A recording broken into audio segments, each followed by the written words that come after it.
अस्सलाम वालेकुम दोस्तों, मैं हूं आपका साथी अजीम अहमद ख़ान और आपकी खिदमत में फिर हाजिर हुआ हूं सीटेट जुलाई 2024 को सीरीज़ को लेकर। आप तमाम से रिक्वेस्ट है कि इन वीडियोस को ज़रूर मुकम्मल देखें, चैनल को सब्सक्राइब करें और सीटेट देने वाले तमाम तलबा और तालिबात तक इन वीडियोस को ज़रूर शेयर करें।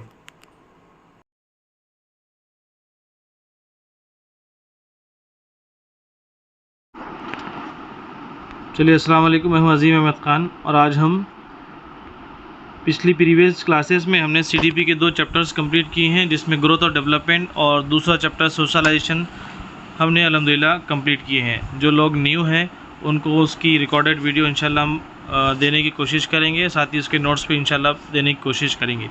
आज हम उर्दू मजमून शुरू किए हैं जो पेपर 1 और पेपर 2 दोनों के लिए हैं। There is no difference between the paper 1 and paper 2। आपको पेडागोगी तकरीबन वही है, उर्दू के सब सब्जेक्ट्स भी वही हैं, इसलिए पेपर 1 और पेपर 2 वाले ज़्यादा कंफ्यूज ना हो। ठीक है, आवाज़ और स्क्रीन नज़र आ रही है सभी को? जी सर, आ रही। जी सर। जी सर। बेहतर ये है कि हम भी जब आपको पढ़ा रहे हैं तो हम भी स्टडी करके पढ़ा रहे हैं, नोट डाउन करके हम अपने पॉइंट्स बनाते हैं। आप भी अपने पास नोटबुक लेके रखिए। जब 3 हैंड्स, जब आपका हेड, आपके हैंड और आपका आई तीनों जब एक साथ काम करते हैं तो वो चीज़ें हमेशा के लिए याद हो जाती है। तो राइटिंग वर्क कभी भी वेस्ट नहीं होता। जब भी आप लिखकर पॉइंट्स बनाते हैं तो वो आपको दोबारा याद करने की ज़रूरत नहीं होती है। ठीक है, तो उर्दू का हम इंशाल्लाह आज पहला सबक देखेंगे जिसका नाम है ज़बान की आमोजिश और इक्तिसाब। ठीक है, सबक का नाम यही है, ज़बान की आमोजिश और इक्तिसाब। लिखते हुए चलें, जो चीज़ समझ में ना आए आपको इख्तियार है कि आप अनम्यूट करके पूछ सकते हैं। तो ज़बान की आमोजिश और इक्तिसाब, इन सबक की शुरुआत से पहले कुछ चीज़ें हम आपसे बताना चाहेंगे कि अभी तक आपने 10वीं पास किया, 12वीं पास किया, डीएड, बीए, एमए किया, जहाँ जहाँ भी आपको उर्दू ज़ुबान आया है तो आप वहाँ पर हमने उर्दू ज़ुबान को एज ए मज़मून पढ़ा है। ठीक है, उर्दू सब्जेक्ट में आपको कितने मार्क्स मिले, हमारा सवाल भी यही होता है कि हमने उर्दू का एज ए सब्जेक्ट पढ़ा है, जबकि उर्दू हमारी मादरी ज़ुबान है। ठीक है, अब यहाँ पर हम सीटेट में भी, कल भी हमने आपको सीटेट के अंदर साइकोलॉजी क्यों रखी गई है, चाइल्ड साइकोलॉजी क्यों रखी गई है, वो रीज़न बताया था। यहाँ पर भी हम आपको बता रहे हैं ताकि आपका तसव्वुर वसी हो सीटेट को लेकर कि सीटेट में जो ज़ुबान रखी गई है वो उर्दू ज़ुबान रखी गई है, ना कि उर्दू सब्जेक्ट। ठीक है, अब उर्दू ज़ुबान क्यों रखी गई है? क्योंकि हमको एज ए टीचर आपको उर्दू ज़ुबान ही पढ़ाना है, उर्दू सब्जेक्ट नहीं पढ़ाना है। अगर आप अभी भी किसी स्कूल में अपनी खिदमत अंजाम दे रहे हैं और उर्दू ज़ुबान आपके ज़िम्मे है तो आपको चाहिए कि आप उर्दू सब्जेक्ट ना समझें बल्कि उर्दू ज़ुबान समझें। जब तक आप कोई मौलिम ज़ुबान को ज़ुबान की शक्ल में तदरीस नहीं करेगा तब तक उसके हुकूक़ की अदायगी नहीं होगी, उस सब्जेक्ट की, उस मज़मून की। ठीक है, तो हम यहाँ पर उर्दू ज़ुबान के ताल्लुक़ से पढ़ेंगे और जब हम सीटेट में उर्दू ज़ुबान के ताल्लुक़ से आएगा तो ज़बान क्या है, उसके बैकग्राउंड क्या है, उसकी हिस्ट्री क्या है, उसकी नोयत क्या है, उसकी कैरेक्टरिस्टिक्स क्या है, ये तमाम तर चीज़ें हम ज़बान की देखेंगे, ना कि सब्जेक्ट की। ओके, तो अब यहाँ पर पहला सबक जो है वो ज़बान की आमोजिश और इक्तिसाब है और तीनों भी चीज़ें हैं। पहला जो टॉपिक है वो ज़बान है, दूसरा टॉपिक आमोजिश है और तीसरा इक्तिसाब है। ठीक है, इन तीनों की भी चीज़ों को हम आपको तफ़हीम कराने की कोशिश करेंगे। सबसे पहले हम देखेंगे कि ज़बान क्या है। ठीक है, आमतौर पर ज़बान पैदाइश के बाद से जब हम ज़ुबान का इस्तेमाल करना शुरू करते हैं तो आम तौर पर दीगर किताबों में भी और माहिरीन लिसानिया, ज़बान के जो माहिर लोग हैं, वो यही कहते हैं कि ज़बान क्या है, एक वसीला है। ठीक है, एक मीडियम है। किस चीज़ का मीडियम है? चलिए, किस चीज़ का वसीला है? इंसान अपने जज्बात का, अपने ख़यालात का, अपने एहसासात का, अपने खुशी का, अपने गम का, जो कुछ भी वो महसूस कर रहा है उसको अपनी ज़ुबान के ज़रिए वो उस चीज़ का इजहार करता है। तो आम तौर पर ज़बान की आम और फ़हम ये तारीफ़ बन जाती है कि ज़बान क्या चीज़ है। ज़बान इंसान के ख़यालात, जज्बात, एहसासात, खुशी, गम, उसकी ज़रूरतों और इसकी तरसील का वसीला है, यानी कि ज़रिया है। ठीक है, तो ये कॉमन डेफिनेशन है, ज़बान की कॉमन तारीफ़ है। ठीक है, साथ ही साथ और अगर हम ज़बान की उसके एनालिसिस करें तो ज़बान के बारे में हमें ये चीज़ें मिलती हैं कि ज़बान क्या है, एक समाजी तामुलात का नतीजा है।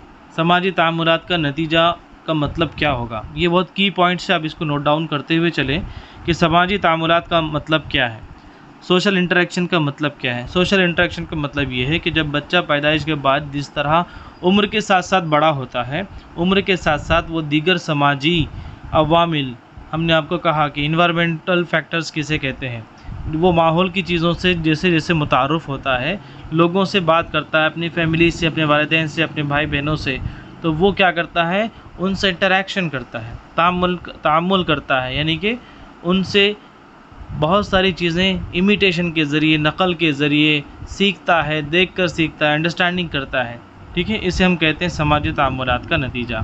कि ऐसा नहीं होता कि बच्चा पैदा होते बराबर वो बोलने लगा, ठीक है, और वो उससे किसी ने बात भी नहीं की लेकिन वो उर्दू ज़ुबान बोलने लगा क्योंकि वो मुसलमान के घर में पैदा हुआ, ऐसा कभी नहीं होता। बल्कि जितना अच्छा इंटरेक्शन बच्चे के साथ होगा, मैं अपनी ऑफलाइन क्लास के अंदर भी ये कहता हूँ कि जितना अच्छा आप छोटे बच्चों के साथ गुफ्तगू करोगे, उतना अच्छा उसका तर्ज़ कलाम बनेगा, उतना अच्छा उसका सोशल इंटरेक्शन बनेगा। ठीक है, तो बच्चे जो 0 से लेकर 2 साल तक है, उनका लैंग्वेज डेवलपमेंट बहुत पीक पर होता है। आपके घर में भी कोई भांजे भतीजे आपके बच्चे हैं तो आप उनको भी ज़्यादा से ज़्यादा बात करें, उनको मुख्तलिफ़ आवाज़ें सुनाएँ, मुख्तलिफ़ चीज़ों की आवाज़ें सुनाएँ। ठीक है, ठीक है, तो हम बात कर रहे थे ज़बान के इंटरेक्शन की। तीसरा जो पॉइंट आपके सामने हमने रखा है कि ज़बान क्या करती है, ज़िंदगी को बामकसद बनाती है और बामकसद बनाकर सिमत देती है। क्योंकि हम आगे ज़बान के बारे में देखेंगे कि जिनकी ज़िंदगी में ज़ुबान होती है तो वो अपने एहसासात को, एक ज़रूरियात को एक मिशन के ज़रिए, एक बामकसद के ज़रिए अपने आप को जोड़ देते हैं और वो मकसद के हुसूल में ज़बान तमाम इंसानों का मददगार बनती है। ठीक है, तीसरा जो आगे पॉइंट है, तहज़ीब व तमद्दुन की मुहाफ़िज़ है। ज़बान ही एक ऐसी चीज़ है जो इंसानों की तारीख़, इंसानों की तहज़ीब, इंसानों के माजी को प्रोटेक्ट करती है, हिफाजत करती है। ठीक है, आज भी अगर हम देखें तारीख़ी माख़ज़ अगर हम देखते हैं तो हम देखते हैं कि दीवारों पर कुरेते हुए, पत्थरों पर कुरेते हुए, या फिर लोहे की चीज़ों पर लिखे हुए, पत्थर पहाड़ों पर लिखे हुए, तो अपनी जो उस दौर की जो कुछ भी उनकी तहज़ीब ही थी, तमद्दुन थी, उसको वो अपनी राइटिंग के ज़रिए, अपने ज़ुबान के ज़रिए महफूज करना चाहते थे। और आज भी वही तहरीरें हमें तारीख़ के माख़ज़ के तौर पर हम उन चीज़ों को देखते हैं। ठीक है, नेक्स्ट है माहिरीन लिसानियात। जो ज़बान के माहिर लोग हैं हम उसे माहिरीन लिसानियात कहते हैं। तो वो कहते हैं कि ज़बान दो चीज़ों का मिक्सचर है, दो चीज़ों का प्रोडक्ट है, दो चीज़ों का इम्तिज़ाज है। किन दो चीज़ों का? सबसे पहली चीज़ है लुग़त और दूसरी चीज़ है क़वाइद। लुग़त को हम इंग्लिश में कहते हैं लेक्सिकॉन और क़वाइद को हम जानते हैं ग्रामर। यानी कि ज़ुबान दो चीज़ों से मिलकर बनती है। फर्स्ट है लेक्सिकॉन और दूसरा है ग्रामर, लुग़त और क़वाइद। ठीक है, इन दो चीज़ों का इम्तिज़ाज है। और हम जानते हैं कि ज़बान का इल्म, किसी भी ज़बान के बारे में अगर आप मालूमात हासिल कर रहे हैं, उससे स्टडी कर रहे हैं, उसके साख्त को अगर आप पढ़ रहे हैं, तो जो ज़बान का इल्म है उसे हम इल्म लिसानियात कहते हैं। ठीक है, इल्म लिसानियात कहते हैं, इंग्लिश में कहते हैं लिंग्विस्टिक्स। ज़बान और क्या है? जिस तरह हम ज़बान का तस्वुर देख रहे हैं, ज़बान के बारे में मालूमात हासिल कर रहे हैं, तो ज़बान क्या है? ज़बान एक समाजी तस्वुर है, ज़बान एक सोशल फिनोमिना है। समाजी तस्वुर हम किसे कहते हैं कि हर ज़बान के पीछे कोई ना कोई समाज होता है, हर ज़बान के पीछे कोई ना कोई आइडियोलॉजी होती है, हर ज़बान के पीछे कोई ना कोई तहज़ीब होती है। इसलिए आमतौर पर कहा जाता है कि ज़बान के एक समाजी तस्वुर है, वो खुद एक अपने आप में एक आइडेंटिटी है। ठीक है, अगर हम उसके साख्त पर जाएँ, उसके बनावट पर जाएँ, तो फिर अगला पॉइंट आपके लिए कारआमद है, जिसमें कहा जा रहा है कि ज़बान अलामतों का निज़ाम है। देखिए, आज हम किसी भी ज़ुबान को ज़ुबान कहते हैं, तो हर ज़ुबान में आपको अलामतें मिलेगी। अगर किसी ज़ुबान में अलामतें नहीं हैं तो फिर वो ज़ुबान नहीं है, वो बोली है। ठीक है, तो हर ज़ुबान में अलामतें होती हैं। अलामतों से मुराद, अगर आप इंग्लिश लैंग्वेज लेते हैं तो इंग्लिश में ABCD या ये उस ज़ुबान की अलामतें हैं। अगर आप उर्दू है तो उर्दू में अलीफ बे ते से ये जो हुर्फ़ तहजी हैं वो ज़ुबान की अलामतें हैं। तो ये अलामतों का निज़ाम है, हर ज़ुबान में आपको पर्टिकुलर और हर ज़ुबान से मुख्तलिफ आपको अलामतें नज़र आएंगी। इसीलिए हम कहा जाता है कि ज़बान अलामतों का निज़ाम है। और क्या होता है ज़बान के अंदर? ज़बान के अंदर, हर ज़ुबान के अंदर नज़्म व ज़ब्त है। ऐसे ही बिखरी हुई नहीं होती है ज़ुबान, ऐसे ही मुंतशर ज़बान नहीं होती। इसके अंदर नज़्म ज़ब्त होता है, इसके अंदर क़वायद होता है, ठीक है। और ज़बान एक फ़िक्र है, ज़बान रिवायत और तहज़ीब से जुड़ी होती है, चीज़ें हमने अभी आपको बताए हैं। साथ ही साथ ज़बान एक तख्लीक़ी चीज़ है, तख्लीक़ी चीज़ यानी क्रिएटिविटी, कि यहाँ पर हर ज़ुबान में हर साल हर दिन कुछ ना कुछ नया ज़बान में देखने को मिलता है। मेरी मुराद ये कि अगर आप उर्दू ज़ुबान को ले लें तो जो 2024 चल रहा है, तो 1924 में जो ज़ुबान थी आज 2024 में वही उर्दू ज़ुबान है क्या? नहीं, बल्कि इन सालों में 2024 तक बहुत सारे जो है तो इसके अंदर तब्दीलियाँ हुई हैं, इर्तिक़ा हुआ है, क्रिएटिविटी इसके अंदर हुई है, ठीक है। 2024 अगर हम इन दोनों चीज़ों को लेते हैं 1924 से लेकर 2024 तक, तो हमें देखने को मिलता है कि उर्दू ज़ुबान के अंदर बहुत सारी लुग़त में इजाफ़ा हुआ है, बहुत सारे सुन्फ़ व असनाफ़ में इजाफ़ा हुआ है। हर ज़ुबान का यही मामला है कि इसके अंदर क्रिएटिविटी की गुंजाइश है, इसके अंदर जिद्दत पना होता है, ठीक है। और उसके बाद है इंसान ज़ुबान की साख्त होती है, साख्त से मुराद इंग्लिश में इसे कहते हैं स्ट्रक्चर। और ये जो चीज़ें आप उर्दू की पीरियड में पढ़ रहे हैं, यही चीज़ें आपने अगर सीटेट में इंग्लिश लैंग्वेज लिए हैं, हिंदी लैंग्वेज लिए हैं, तब भी आपको यही चीज़ें आपको वहाँ पर देखने को मिलेगी, ठीक है। तो याद रखिए कि अब यहाँ पर उर्दू पढ़ रहे हैं तो वहाँ पर इंग्लिश होगी, तो वहाँ पर इंग्लिश पर्टिकुलर ज़ुबान के लिए नहीं, वहाँ पर लैंग्वेज के बारे में ही बताया जाएगा। जैसा कि यहाँ पर आपको लैंग्वेज के बारे में बताया जा रहा है, ज़ुबान के ताल्लुक़ से बात हो रही है, तो इंग्लिश और हिंदी जिन लोगों का सब्जेक्ट है उनको भी यही बातें आपको देखने को मिलेगी, ठीक है। आवाज़ क्लियर है? Yes sir. नेक्स्ट है ज़बान के अंदर तब्दीली होती है, तनु होती है। मैंने अभी कहा कि ज़बान के अंदर तख्लीक़ियत है, तो ज़बान के अंदर तब्दीली भी है, ठीक है। इसके अंदर नए नए अल्फाज का शुमार होता है, इसमें बहुत सारे अल्फाज रोज़मर्रा की ज़िंदगी में इस्तेमाल ना आने की वजह से हदफ भी हो जाते हैं, और कुछ चीज़ें ज़्यादा कसरत में इस्तेमाल में आने की वजह से इसमें कुछ अल्फाजों का, कुछ असनाफ़ का इजाफ़ा भी हो जाता है। इसीलिए हम कहते हैं कि ज़बान एक तनु है, ज़बान के अंदर तब्दीली होती है, फ्लेक्सिबिलिटी उसके अंदर होती है, ठीक है। तो ये ज़बान क्या है, ज़बान का तसव्वुर, ये चीज़ें हमने यहाँ पर समझने की कोशिश की है। समझ में आया सभी को? आवाज़ क्लियर है? हाँ सर आया। ओके, जी सर। नेक्स्ट है, जब भी हम किसी भी ज़ुबान को, सिर्फ उर्दू लैंग्वेज को ही नहीं, किसी भी ज़ुबान को जब हम स्टडी करेंगे तो ज़बान को 3 हिस्सों में तकसीम किया जाता है, ठीक है। ज़बान को 3 हिस्सों में तकसीम किया गया है। सिर्फ हम आपको पहले ही बता रहे हैं कि हम ज़बान के ताल्लुक़ से देख रहे हैं, उर्दू ज़ुबान के ताल्लुक़ से नहीं, हम एज ए लैंग्वेज की स्टडी कर रहे हैं, ठीक है। तो हम सीटेट में उर्दू ज़ुबान ली हमने, तो पहले ज़बान का यहाँ पर इंट्रोडक्शन, उसकी तफसील और उसके अक़साम यहाँ पर बताए जा रहे हैं। तो किसी भी ज़ुबान को 3 हिस्सों में तकसीम किया जा सकता है। पहला है इशारों की ज़ुबान, ठीक है। इशारों की ज़ुबान जिसे इंग्लिश में कहते हैं साइन लैंग्वेज। आम तौर पर हम आज भी इशारों की ज़ुबान का इस्तेमाल हमारी रोज़मर्रा की ज़िंदगी में करते हैं। किस तरह करते हैं और ये ख़ास तौर पर इसे क्यों स्पेसिफ़िकली यहाँ पर पेश किया गया है, उस चीज़ पर हम बात करने की कोशिश करेंगे कि जब भी हम अपने जिस्मानी आज़ा का इस्तेमाल करते हैं, यानी कि हाथ के इशारे करते हैं, अपनी आईब्रोज़ का इस्तेमाल करते हैं, मुस्कुराहट के ज़रिए, अपनी गर्दन को हिलाकर, ठीक है, अपने पंजों को इस्तेमाल करते हुए, ये जितने भी बॉडी ऑर्गन्स हैं हमारे, उन तमाम बॉडी ऑर्गन्स का जब हम इस्तेमाल करते हैं, चेहरे के तासुरात का, अंदाज़ का, अपने जज्बात को, अपने ख़यालात को इज़हार करने के लिए, तो इस तरह की ज़ुबान को आम तौर पर इशारों की ज़ुबान कहा जाता है, ठीक है। समझ में आ रहा है? आसान चीज़ें हैं, लेकिन इसकी कुछ लिमिटेशंस हैं।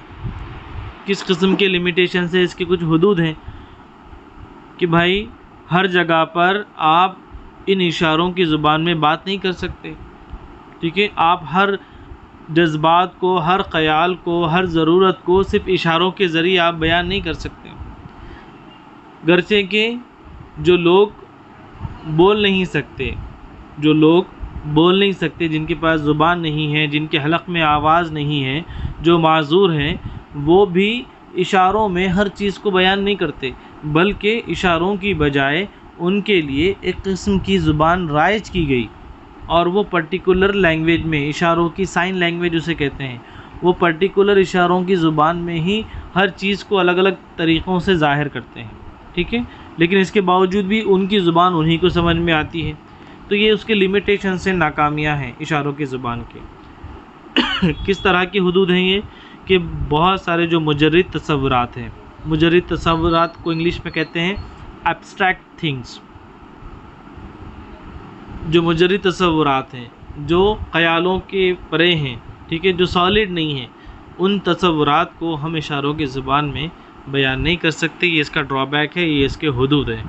ठीक है, चलिए आगे बढ़ते हैं। दूसरी जो ज़ुबान है वो है सूतियाती ज़ुबान, और उसे और भी आवाज़ों की ज़ुबान कहते हैं, इंग्लिश में स्पोकन लैंग्वेज कहते हैं। ये भी समझने के लिए आपके बहुत आसान है कि इशारों की ज़ुबान के बाद सूतियाती ज़ुबान किसे कहते हैं, आवाज़ों की ज़ुबान किसे कहते हैं।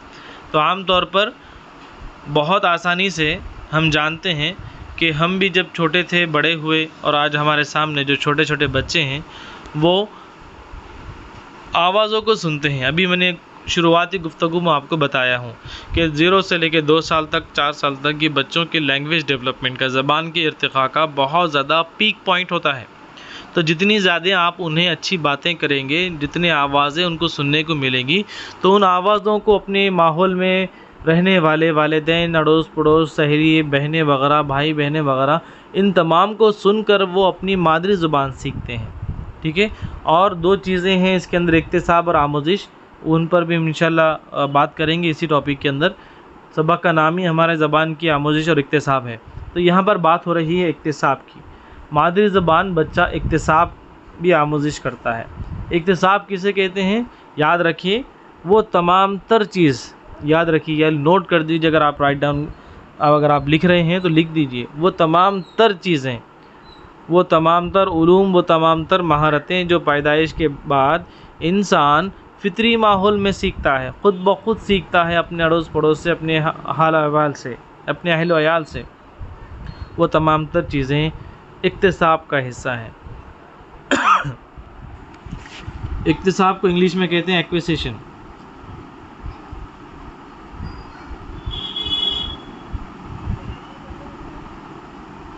ठीक है, एक्विजिशन।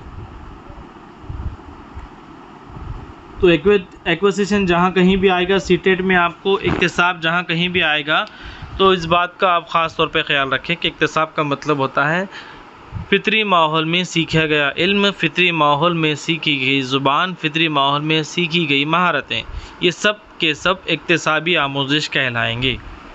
ठीक है, और फिर आमोज़िश किसे कहेंगे? सिर्फ आमोज़िश, सीखने के अमल को। जी, सीखने के अमल को, सीखने के अमल को कहते हैं, बिल्कुल सही है। लेकिन बाज़ाब्ता जिन चीज़ों को हम सीखते हैं, जहाँ पर हमारा बाज़ाब्ता अटेंशन होता है, जानबूझकर हम दिलचस्पी लेके रस्मी तौर पर सीखते हैं कोई चीज़, उसे हम आमोज़िश कहेंगे। यहाँ पर फितरी चीज़, फितरी आपका इंटेंशन, ऑटोमेटिक कुदरती तौर पर जो चीज़ें सीखेंगे वो आमोज़िश में शुमार नहीं होगी। ठीक है, जो फितरी तौर पर आप सीखेंगे वो इक्तिसाब कहलाएगा। जो जानबूझकर रस्मी तौर पर इंटेंशनली इदारों के अंदर किसी उस्ताद के ज़रिए, किसी माहिर शख्स के ज़रिए सीखा जाता है, वो आमोज़िश कहलाता है। दोनों चीज़ों में फ़र्क समझ में आ रहा है आपको? जी सर। तो और एक चीज़ यहाँ पर आमतौर पर बहुत सारे सीटेट के अंदर बच्चे गलतफहमी के शिकार हो जाते हैं कि आमतौर पर मादरी ज़ुबान को हम इक्तिसाब के कटघरे में रखते हैं कि जो बच्चा मादरी ज़ुबान सीखता है वो इक्तिसाब का अमल है। क्योंकि हम भी उर्दू सीखे हैं तो हमें आप किसी ने सिखाया नहीं बिठा करके, बेटा ये पानी बोलो, ये बोलो। हम अपने आप अतराफ़ से सीख गए, अपने वालिदैन से, अपने भाई बहनों से खुद ब खुद सीख गए। लेकिन जब हम दूसरी ज़ुबान की बात करते हैं, जैसे मराठी हमारी स्टेट लैंग्वेज है, हिंदी हमारी नेशनल लैंग्वेज है, इंग्लिश थर्ड लैंग्वेज है, तो ये जो दूसरी ज़ुबानें हैं हमने जानबूझकर सीखे हैं, रस्मी तौर पर सीखे हैं, तो हम उसे आमोज़िश कहते हैं। ठीक है, इंग्लिश में आमोज़िश को लर्निंग कहते हैं। और इक्तिसाब को एक्विजिशन कहते हैं। ठीक है, तो यहाँ पर हम ये कह रहे थे कि हमारे गर्चे के हमारी ज़ुबान मादरी उर्दू है। मान लीजिए कि आप ही में से कोई है या आपके भांजे भतीजे हैं जो 2 साल के हैं लेकिन उनकी मादरी ज़ुबान उर्दू है, वो बच्चा 3 साल का हुआ, 4 साल का हुआ, उसकी मादरी ज़ुबान उर्दू है और वो कुछ दिनों के लिए गुजरात जाकर शिफ्ट हो गए या फिर वो केरला जाकर शिफ्ट हो जाते हैं, तो वहाँ पर भी वो मादरी ज़ुबान तो उन्होंने यहाँ पर महाराष्ट्र में रह के सीख ली है, लेकिन वो अपने रोज़गार के सिलसिले में वालिदैन के साथ गुजरात चले गए, केरला चले गए, तो वहाँ पर अब उनकी ज़ुबान क्या हो जाएगी, गुजराती हो जाएगी गुजरात में, और केरला के अंदर मलयालम उनकी ज़ुबान हो जाएगी। तो वहाँ पर वो अड़ोस पड़ोस के ज़रिए, अपने क्लासमेट के ज़रिए, फैमिली के अंदर अगर मलयालम बोली जाएगी तब भी वो मलयालम ज़ुबान, गुजराती ज़ुबान वो क्या करेंगे, फितरी तौर पर अगर वो सीख रहे हैं तो वो गुजराती, वो मलयाली ज़ुबान भी इक्तिसाब के अंदर शुमार होगी। ठीक है, ये इस तरह का सवाल सीटेट के अंदर पूछा हुआ है इक्तिसाब और आमोज़िश से रिलेटेड। तो आम तौर पर कुछ लिमिटेड सोच अगर हम रखते हैं, शुरुआत के सीटेट में आम तौर पर ऐसा समझा जाता था कि मादरी ज़ुबान ही इक्तिसाब के अंदर आते हैं। मैंने आपको तसव्वुर उसका और वसी कर दिया। वो तमाम तर उलूम, वो तमाम तर महारतें, वो तमाम तर स्किल्स जो हम फितरी तौर पर सीखते हैं तो इक्तिसाब है। वो तमाम ज़बानें, चाहे उसके वो मादरी ज़ुबान भी अगर आप किसी से सीख रहे हैं तो वो आमोज़िश कहलाएगी। ओके, आगे बढ़ें। आवाज़ क्लियर है सभी को? जी सर, क्लियर। चलिए, उसके बाद हम ये देखते हैं कि माहौल के अज़ा के ज़रिए नकल करके बच्चा सुनता है, दोहराता है, यानी इक्तिसाब का अमल यहाँ पे तकमील पाता है। माहौल के अज्जा, यहाँ पर हमने अल्फाज का इस्तेमाल किए हैं, माहौल के अज्जा। कल भी हमने इसके बारे में बताए थे इंग्लिश में, एनवायरमेंटल फैक्टर। कोई बता सकता है क्या है ये?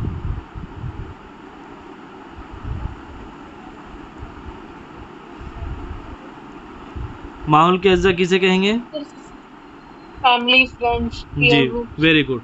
तो याद रखिए, सीटेट के अंदर जहाँ कहीं भी आपको माहौल लफ्ज़ देखने को मिलेगा, इन्वायरमेंटल फैक्टर्स देखने को मिलेगा, तो आप इस बात को ज़हन नशीन रखें कि माहौल का मतलब, इन्वायरमेंटल फैक्टर का मतलब क्या होता है? फैमिली, फ्रेंड्स, अड़ोस पड़ोस, स्कूल, कॉलेज, इस तरह दायरेकार उसका बढ़ता चला जाता है। तो ये आवाज़ों की ज़ुबान है। ठीक है, और इसके अंदर थर्ड है ज़ुबान की अक़साम के अंदर अलामतों की ज़ुबान, जिसे हम कहते हैं सिंबॉलिक लैंग्वेज। लिखा कीजिए, लिखने से याद होता है, फिर आप जब स्टडी करेंगे बुक में से तो ये चीज़ें आपको समझने में और आसानी होगी। सिर्फ इस लाइव क्लास में आपका शरीक रहना काफ़ी नहीं है, बल्कि आपको मज़ीद इन असबाक़ के लब्बे लुबाब के लिए किताबों से गुज़रना आपका ज़रूरी है। उसके बाद मश्क़ी इम्तिहानात, प्रैक्टिस सेट आपसे गुज़रेंगे तो इंशाअल्लाह आपकी कामयाबी यकीनी है। तो तीसरा है कि अलामतों की ज़ुबान। अलामतों की ज़ुबान किसे कहते हैं? जब हम किसी भी मख़सूस आवाज़ को अलामत के ज़रिए ज़ाहिर करते हैं तो वो अलामत तहरीर की सूरत में वजूद आती है। यानी कि ए है, मिसाल के तौर पर अ या ए एक आवाज़ है, हमने उसको इस पर्टिकुलर अलामत के ज़रिए आवाज़ को हमने दे दिए हैं। ठीक है, अ की या ए की आवाज़ को हमने इस अलामत के ज़रिए मुंतखब कर लिया, तो ये जो है अल्फ़ाबेट्स हैं, इसी को हम अलामतें कहते हैं। तो ज़बानों की अलामतों की ज़ुबान किसे कहते हैं? जब हम किसी भी अलामत को आवाज़ देते हैं तो वो तहरीर बन जाती है। इतनी चीज़ें आपको याद रखना है, और वही तहरीर ज़ुबान की एक लाजमी जुज़ कहलाती है। यानी कि बग़ैर तहरीर के ज़बान नामुकम्मल समझी जाती है। वो ज़बान ही नहीं है जिसमें कोई तहरीर नहीं हो, और हर ज़ुबान की कोई ना कोई तहरीर हम देखने में आती है। तहरीर किसकी नहीं होती वो आगे इंशाअल्लाह हम देखने वाले हैं। ठीक है, ये 3 अक़साम आपको समझ में आए हैं? Yes sir. नेक्स्ट है बोली ज़ुबान क्या है और मादरी ज़ुबान क्या है। अक्सर इसके बीच में गुफ्तगू होती रहती है। बोली ज़ुबान क्या है, मैंने बहुत आसान अल्फाज में यहाँ पर इसको समेटने की कोशिश किया हूँ कि बोली ज़ुबान क्या है, मादरी ज़ुबान क्या है। ठीक है, तो चलिए हम उसे डिस्टिंग्विश तरीके से देखते हैं कि बोली ज़ुबान में और मादरी ज़ुबान में फ़र्क क्या है। तो याद रखिए कि बोली ज़ुबान और मादरी ज़ुबान दोनों भी ज़ुबान ही है। ज़ुबान यानी इंसानों के इस्तेमाल की चीज़ है। इंसान अपने जज्बात, अपने ख़यालात, अपने एहसासात, अपनी ज़रूरियात के इस्तेमाल के लिए ज़ुबान का इस्तेमाल करता है और उसमें बोली भी शामिल है और उसमें ज़ुबान भी शामिल है। ठीक है, तो ज़ुबान में और बोली में फ़र्क क्या है, बोली ज़ुबान में और मादरी ज़ुबान में फ़र्क क्या है। तो बोली ज़ुबान के लिए आप याद रखना है छोटे छोटे पॉइंट के ज़रिए कि बोली जो है वो मख़सूस इलाक़े से ताल्लुक़ रखती है या फिर मख़सूस कबीले से या फिर मख़सूस रियासत से या फिर मख़सूस क़बाइल से, इस तरह की उसकी डेफिनेशन होती है। ठीक है, जबकि मादरी ज़ुबान के बारे में हम जानते हैं कि मादरी ज़ुबान हम अपने घर से सीखते हैं, अपने ख़ानदान से सीखते हैं, अपने पड़ोसी से सीखते हैं। ठीक है, और दोनों में कॉमन ये चीज़ है कि बोली ज़ुबान भी बच्चा फ़ितरी तौर पर सीखता है, मादरी ज़ुबान भी बच्चा फ़ितरी तौर पर सीखता है। ठीक है, तो मादरी ज़ुबान जब ज़बान की शक्ल इख्तियार कर लेती है, ज़ुबान की शक्ल इख्तियार कर लेती है, आगे मियारी ज़ुबान का भी टॉपिक आने वाला है। तो जब ज़ुबान मियारी ज़ुबान की शक्ल इख्तियार कर लेती है तो उसकी कोई ना कोई पर्टिकुलर तहरीर होती है। लेकिन बोली ज़ुबान के अंदर आप ये फ़र्क याद रखेंगे कि बोली ज़ुबान की कोई मख़सूस तहरीरी शक्ल नहीं होती। बोली ज़ुबान की सिर्फ बोली जाती है। ठीक है, जबकि मादरी ज़ुबान की तहरीरी शक्ल होती है।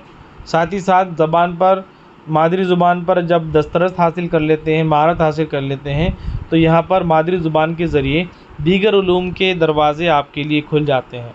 मादरी ज़ुबान के ज़रिए आप दीगर उलूम को सीखने के अमल को आप आसान बनाते हैं। बोली ज़ुबान में कोई नज़्म ज़ब्त नहीं होता, कोई उसूल क़वाइद नहीं होते। ठीक है, बस बोली ही जाती है, बोली ही जाती है। जबकि मादरी ज़ुबान के लिए उसूल व ज़वाबित होते हैं और मादरी ज़ुबान बच्चा स्कूल आने से क़ब्ल अपने घर में ही सीख लेता है। ठीक है, और मादरी ज़ुबान के ताल्लुक़ से हम जानते हैं कि जितने एजुकेशन पॉलिसीज़ हैं, 1968 की एजुकेशन पॉलिसी, 1986 की education policy, national curriculum framework 2005 NCF 2005 जिसे हम कहते हैं, उसके अंदर भी न्यू एजुकेशन पॉलिसी जो अभी 2023 और 24 में इम्प्लीमेंटेशन होने वाला है, तकरीबन आधी से ज़्यादा चीज़ें इंट्रोड्यूस हो चुकी है महाराष्ट्र के अंदर भी। इसके अंदर भी RTE 2005 act, right to education act 2005, इन तमाम के अंदर, तमाम तालीमी पॉलिसीज़ के अंदर मादरी ज़ुबान को बहुत ज़्यादा अहमियत दी गई है।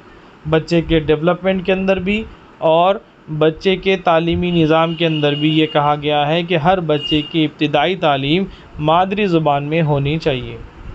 ठीक है, इन तमाम को मैंने एक एक पॉइंट की सूरत में लिखा है, डिटेल भी आपको मिल जाएगी किताबों के अंदर। ठीक है, और मादरी ज़ुबान को इंटरलिंक लैंग्वेज कहते हैं, इंटरलिंक लैंग्वेज कहते हैं, ब्रिज लैंग्वेज कहते हैं, क्योंकि वो दीगर उलूम को सीखने में मदद करती हैं। साथ ही साथ अगर हम उसकी लीगलिसी पर बात करें, क़ानूनी दर्जे के ऊपर हम बात करें, तो मादरी ज़ुबान में तालीम हासिल करना हर भारतीय बच्चे का, भारत में रहने वाले हर स्टूडेंट का दस्तूरी हक़ है। ये हमारा इंडियन कॉन्स्टिट्यूशन उसे दस्तूरी हक़ देता है। कहाँ पर देता है? आर्टिकल 350A के तहत। ठीक है, आर्टिकल 350A के तहत दस्तूरी हक़ हासिल है कि हर बच्चा अपने मादरी ज़ुबान में तालीम हासिल करे। और ये एजुकेशन, हेल्थ जो है वो स्टेट का सब्जेक्ट है, तो स्टेट की, रियासत की ज़िम्मेदारी है कि वो बच्चों को मादरी ज़ुबान में मौक़े फ़राहम करें। साथ ही साथ हर मादरी ज़ुबान में कुछ उसूल होते हैं, ज़वाबित होते हैं, उसकी साख्त होती है। साख्त से मुराद हम जानते हैं, अगर उर्दू ज़ुबान की अगर हम मिसाल लें तो उर्दू की बहुत सारी शाखें हैं, उर्दू के अंदर असनाफ़ हैं, उसके क़वाइद हैं, उसकी लुग़त हैं और उसकी तहज़ीब भी हैं। ठीक है, ये ज़ुबान, मादरी ज़ुबान और बोली में हमने आपको यहाँ पर फ़र्क समझाने की कोशिश की। ठीक है, उसी के साथ साथ मादरी ज़ुबान को लगकर ही मियारी ज़ुबान का भी तज़किरा आपको किताबों में देखने को मिलेगा। मियारी ज़ुबान भी एक ज़ुबान ही है, लेकिन वो बोली नहीं है, या फिर बोली ज़ुबान में से अगर है तो फिर उसे ख़ास तौर पर आपको याद रखना है कि मियारी ज़ुबान के बारे में जब भी सवाल हो तो एक ही लाइन से आपको याद रखना है कि म्यारी ज़ुबान वो है, वो बोली भी हो सकती, मादरी ज़ुबान भी हो सकती किसी की, लेकिन वो म्यारी ज़ुबान वही कहलाएगी जो इक़्तिदार से ताल्लुक़ रखती है। इक़्तिदार से ताल्लुक़ रखते हैं यानी हुक्मरान तबक़ा, जो कोई भी जिस रियासत पर, जिस मुल्क पर हुकूमत करेगा, जो तबक़ा हुकूमत करेगा, जो कम्युनिटी हुकूमत करेगी, उनकी ज़ुबान चाहे वो बोली हो या मादरी ज़ुबान हो या ज़ुबान हो, अगर वो इक़्तिदार में है तो वही इक़्तिदार वाली ज़ुबान की लिसानियात के मुताबिक म्यारी ज़ुबान कहलाएगी। ठीक है, जैसा कि हम जानते हैं कि भारत की तारीख़ में एक ज़माने में उर्दू को सरकारी दर्जा हासिल था। कश्मीर से लेकर कन्याकुमारी, गुजरात से लेकर आसाम तक, ये तमाम तर रियासतों में उर्दू ज़ुबान को सरकारी दर्जे की हैसियत हासिल थी और हर तबके का, हर मज़हब का इंसान उर्दू ज़ुबान से तालीम हासिल करता था। एक ज़माने में भारत में संस्कृत भी ज़रिए तालीम रही, संस्कृत भी सरकारी ज़ुबान रही। आज जो है वो सारे रियासतों को जोड़ने के लिए हिंदी को सरकारी ज़ुबान का दर्जा दिया गया है। ठीक है, तो यहाँ पर इक़्तिदार से ताल्लुक़ होने वाली ज़ुबान को हम म्यारी ज़ुबान कहते हैं। फ़र्क समझ में आया?